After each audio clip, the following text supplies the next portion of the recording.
Good afternoon. My name is Dawn Tarquinio. I am our principal here at Woodland Elementary School.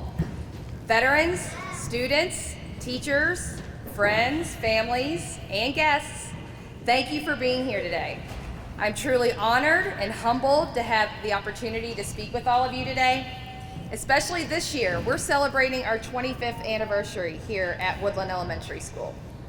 Will you please stand, remove your hats for the presentation of the colors by the North Hardin JROTC Color Guard. Today's Color Guard will be commanded by Cadet Eric Chandler, preceded with the Kentucky State flag by Cadet Victoria Conklin, and the North Hardin High School flag by Shelby Burris. The rifles will be presented by Cadet Dalton Collins and Cadet Jasmine Tolbert.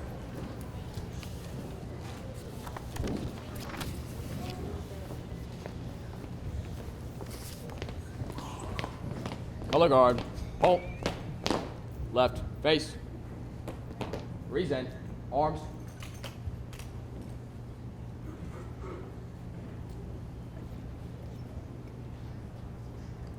Please continue to stand and join me in the Pledge of Allegiance and the singing of our national anthem. I pledge allegiance to the flag of the United States of America and to the republic for which it stands, one nation, under God, indivisible, with liberty and justice for all.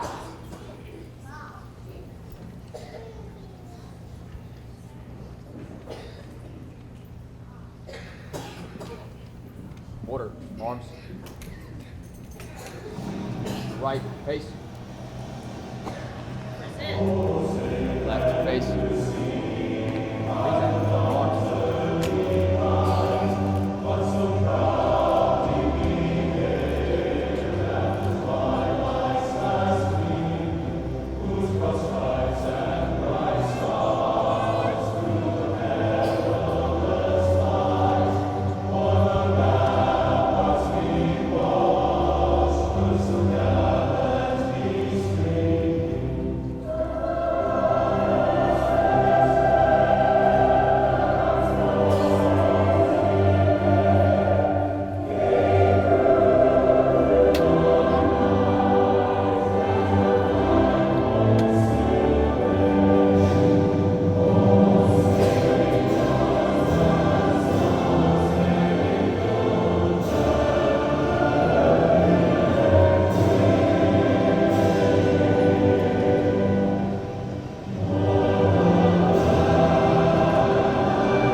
Right, face.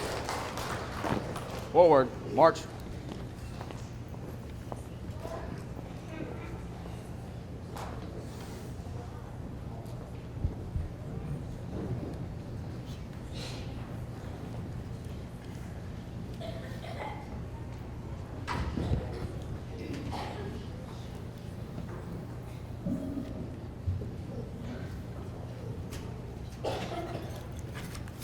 At this time, I'd like to bring attention to a few members of our community. Oh, you may be seated.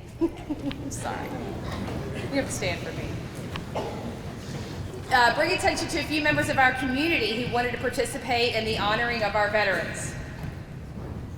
General Stephen Bullard, Office of Military Affairs, Office of the Governor. Thank you for being here.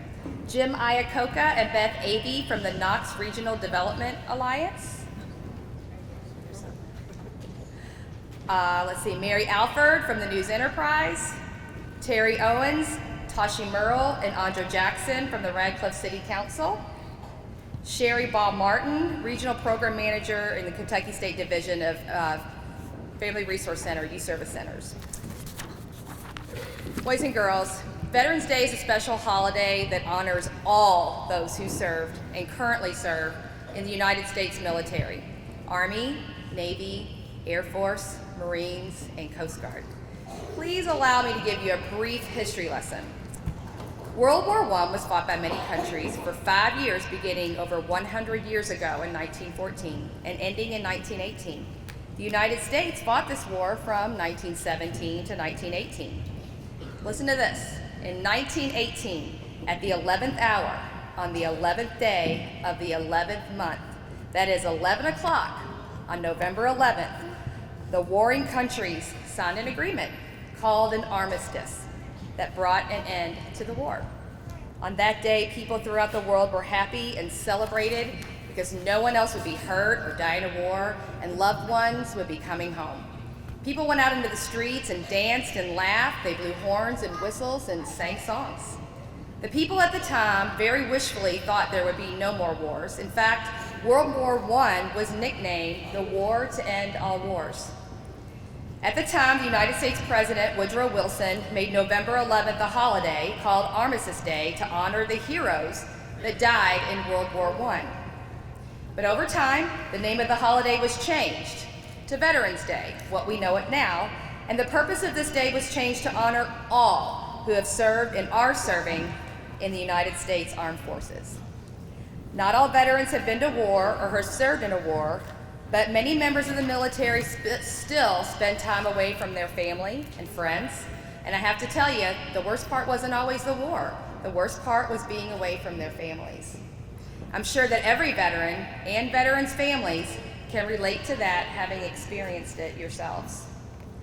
Right now, as we gather here today, thousands of soldiers, sailors, airmen, Marine, and Coast Guardsmen are on the job around the world protecting America. As someone who has not served in the military, my thoughts today turn to those who are deployed around the world, around the clock, protecting and defending me as I'm in America. These service members are in places we do not even know. Today, they will be there when we're sleeping tonight. They will be there every Saturday, every Sunday, every holiday, and they will be missing their family and friends and loved ones back home.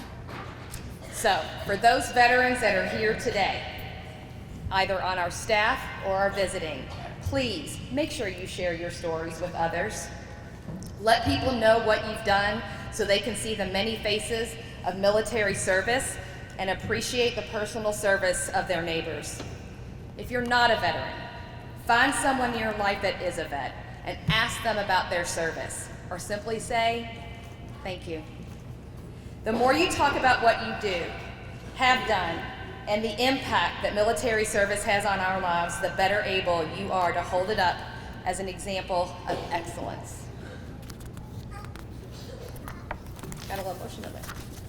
And now we would like to honor our veterans here today. We're going to play a medley of songs from each branch of the armed forces. Veterans, please stand when your anthem is played so that we can recognize you in your service. And that includes our staff up here as well. We have screens to reference also so that you know when your branch is being called.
At this time, Ms. King, our music teacher, will lead our Woodland Eagles in the singing of Thank a Vet.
How about that?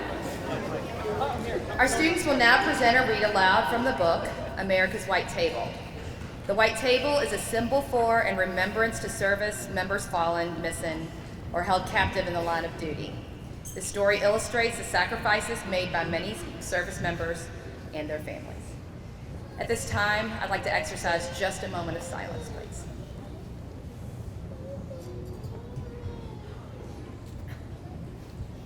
Thank you.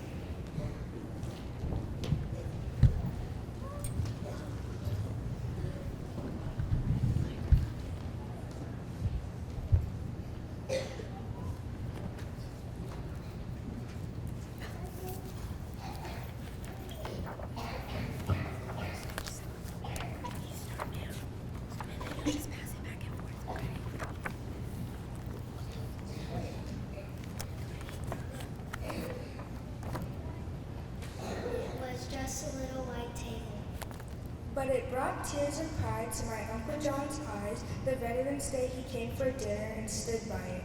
Said for one person, even though nobody would be eating at it. It was just a little white table. But earlier that day, Mama had told Gretchen, Samantha, and me the little table we were setting for Veterans Day was just like the ones that have stood across America in the dining halls of the Army, Navy, Marine Corps, and Air Force since the Vietnam War ended. The table honors the men and women who served in America's armed forces, especially those missing in action, our MIAs, and those held prisoner of war, our POWs.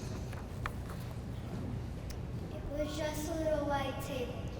But it felt as big as America when we helped Mama put each item on it, and she told us why it was so important.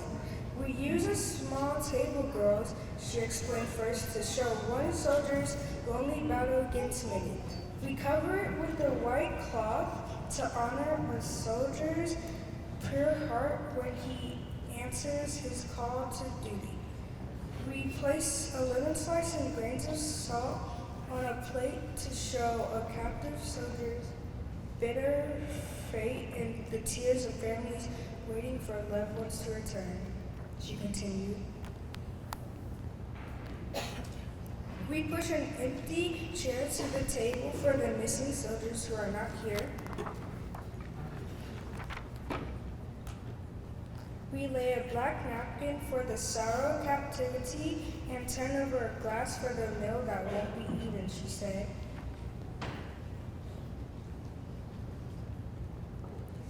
We place a white candle for peace, and finally a red rose in a vase tied with a red ribbon for the hope that all our missing will return someday.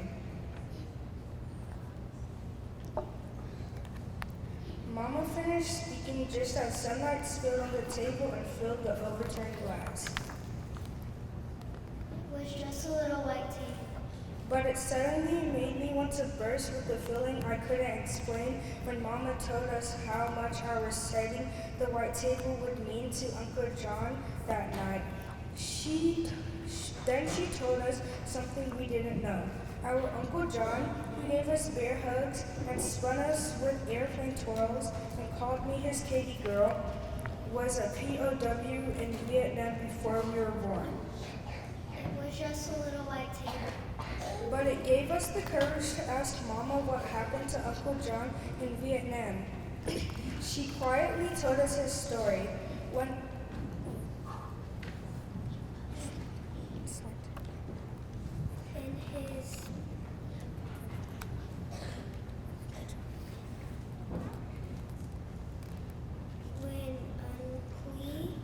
Uncle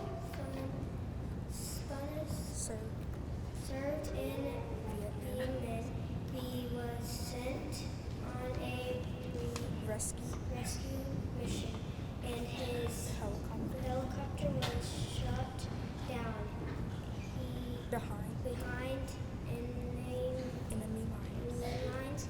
She began. And B, his 3 crew members were taken prisoner. One crew member named Mike had serious wounds from the crash, but Uncle John and the other men tried to help Mike get better and persuaded a guard to bring Mike medicine. Then one day, when a guard looked away, Uncle John and the others had a chance to escape, but Mike was still too sick to go, so Uncle John stayed behind because he wouldn't leave a fellow soldier alone so far from home. But how did Uncle John get free, we asked Mama. Sometime later, Uncle John had a chance to escape again, and somehow he was able to take Mike with him, carrying him on his back and collecting just enough rainwater and big leaves to keep them alive until Uncle John found an American infantry unit to help them. But even though Uncle John did everything he could to bring Mike home alive, Mike's wounds were just too serious and he died before the rescue helicopter landed. I know that Mike was only 20 years old and he dreamed of playing football, but he loved America enough to give his life for his country when duty called. And I know how much Uncle John loves America too, but he learned when helping Mike that a soldier risks his life for a fellow soldier because the best of your country lives in every man and woman who would lay down their life for you too. It was just a little white table. But it needed words of gratitude like Mama's Thanksgiving meal. So before Uncle John arrived for dinner, Gretchen and Samantha and I decided to put 3 gifts of our own on the table to honor our veterans. Gretchen colored a picture of all the objects on the table, and Samantha wrote out the words of my country, 'tis of thee, as a tribute song. But I didn't know what I, a 10-year-old girl, could ever put on the table that was as important as each veteran's gift of freedom to me. It was just a little white table. But I looked at it all dinner long, and in the and in the quiet inside me, I could almost hear the silent soldiers of the empty chair saying, "Remember us, please. We are old people like your Uncle John and Mike, who left families and friends, homes and dreams of our own to protect your birthright of liberty from disappearing as easily as sunlight from a glass." It was just a little white table. But it took my words away when I hugged Uncle John goodnight and wanted to thank him for serving our country so bravely. So I just hugged him even harder and told him I loved him. Uncle John hugged me back even harder than I had hugged him. That's when I knew what I could put on the table. I promise. To put the words from my heart into a little book about America's White Table. And in the book, I'd use Gretchen's pictures and Samantha's song and Mama's story about Uncle John and his friend Mike. Because I hope that everyone who read it would set a white table for Veterans Day too. So the brave Americans the little table honors won't ever feel forgotten by the country they love so much. Then in the salt on the table. On the table, white table. I traced in the grains of the family's tears what each man and woman who serves America is to me, a hero. That's when I saw the tears of pride from my Uncle John's eyes.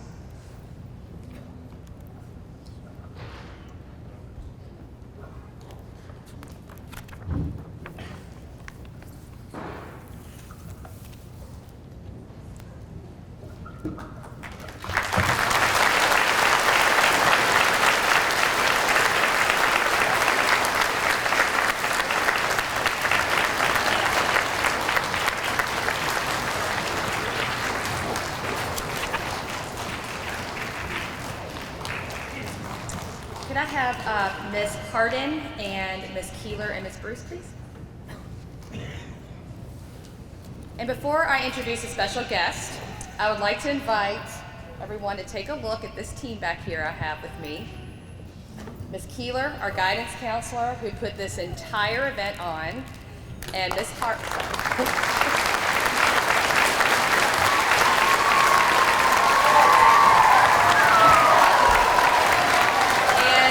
Ms. Hardin, who's our Family Resource Center coordinator. These two, this is Ms. Bruce, also our assistant principal. I wanted her to be on the end here. These two were responsible for what's going to happen next. So Woodland was just notified just a short week ago that we have received the Purple Star designation. And the Purple Star designation recognizes schools that show a major commitment to serving students and families connected to our nation's armed forces. I'm excited to introduce General Stephen Bullard, Office of Military Affairs, Office of the Governor.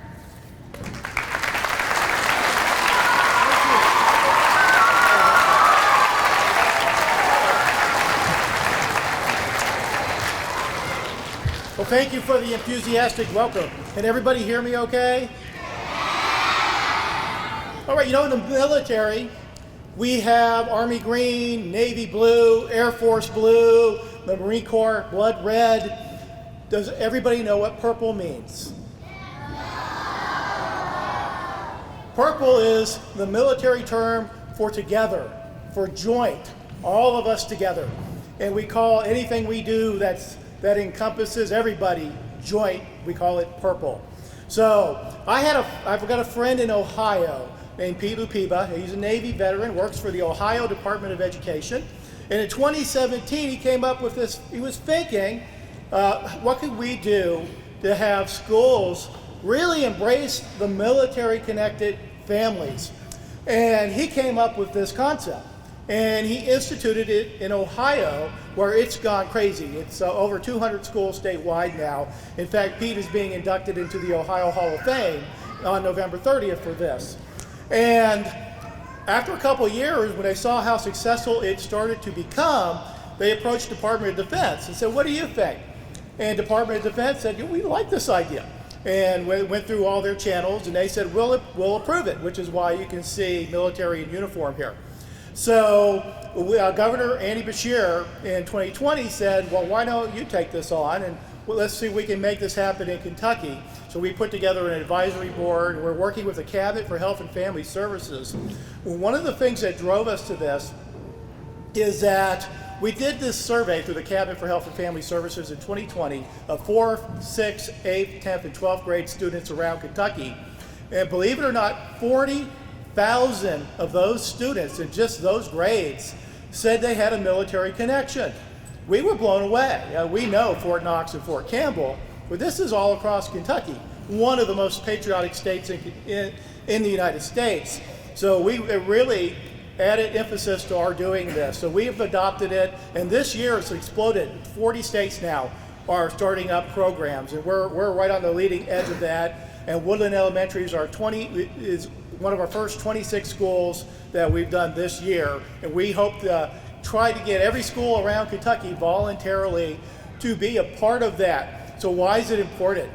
Well, a lot of us have parents in the military, or we have brothers, we have sisters, we have aunts, we have uncles, we have grandparents who served. And when any of those deploy or go to a combat zone or go anywhere around the world, and we're everywhere around the world, it affects the family. The family serves. So I have 3 children. I was a military child. My dad was career Navy. And every time I deployed or my father deployed, part of me deployed too. You can get emotional doing this. But so we think this is a phenomenal idea, and we applaud schools like Woodland Elementary and Principal Tarquinio and your team for adopting this program, and it just value those who serve in the military and are associated with that. So I'd like to ask, how many of you here, raise your hand if you have a family member, even aunt, uncle, in the military or a veteran. Isn't that amazing? I've been all over the state this past year on this program alone, and it's the same response everywhere. Far western Kentucky, far eastern Kentucky, it does not matter. We're a very military connected state. So we have a couple of presentations. First, Principal Tarquinio and your staff for a photo. We have a Purple Star Award plaque that we would like to present, and we can do pictures afterwards or before, so afterwards fine. But there's the plaque. The other thing we have, and I want to unveil it here, is a banner, and let's pull it up here in front. So why don't you and I unveil the banner? Make sure we get it right. I believe so. You take one, I'll take the other. So this is for the school to proudly display, and it's a Purple Star Schools banner. And we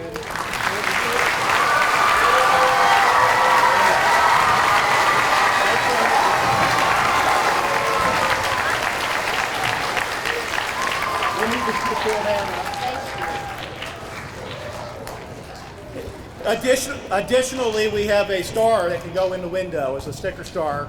So we applaud you from the entire Commonwealth of Kentucky. And isn't this wonderful? To bring your veterans in and celebrate them and all the artwork and the programs. And this is the best part of my job. Absolutely love doing this. So thank you very much.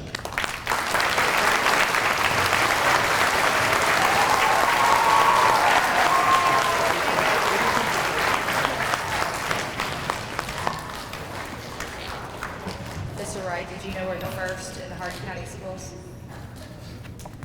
I'm very proud of that. So friends and visitors, thank you all for choosing to honor veterans today and show your support for our heroes from the past and present. I don't know if you've seen some of our service members displayed up here. These are family members of some of our students, some of our staff. I'm very proud to see those displayed. So please take a look at those. May God bless all those serving in harm's way, and may God continue to bless the United States of America. Thank you all so much for coming today. It means so much for people to be here and show our boys and girls that you all are supporting them. I don't think that you realize what this means to see so many of you all here today. It's been a very long time that we've even had an assembly. We actually had to practice yesterday because we'd never in 2 years been together as an entire student body. So we were very excited and we're very proud to present this to you all today. And again, thank you all so much for being here.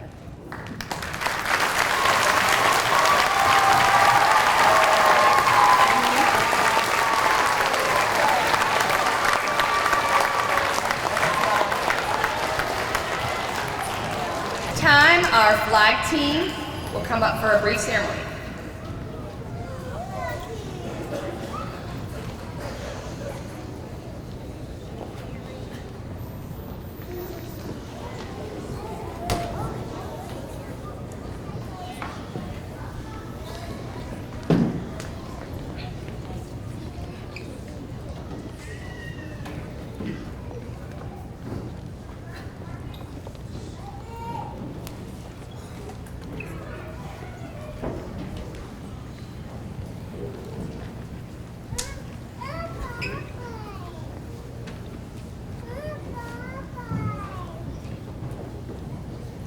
Please stand.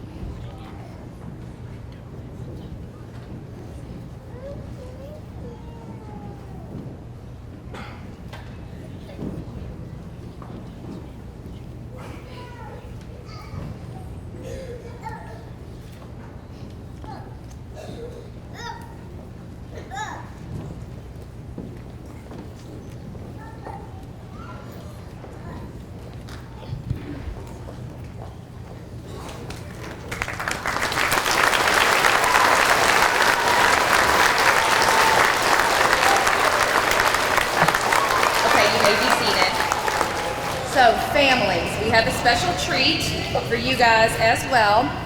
As part of being a military-centered school, we were also honored to be part of a grant through the Department of Defense for a program that is implementing STEM, science, technology, engineering, and math, more into our school. So, through the generosity of that grant, we have some materials that we would like to share with all of you on the way out so that you can bring some STEMiness into your homes and do a little bit of STEM activities at home as well. Once again, thank you so much for being here. I am truly honored by the turnout that we've had today. I couldn't have imagined that we would have had this on our first big day back to have an assembly among our students. I'm truly honored that you all are here. Thank you very much.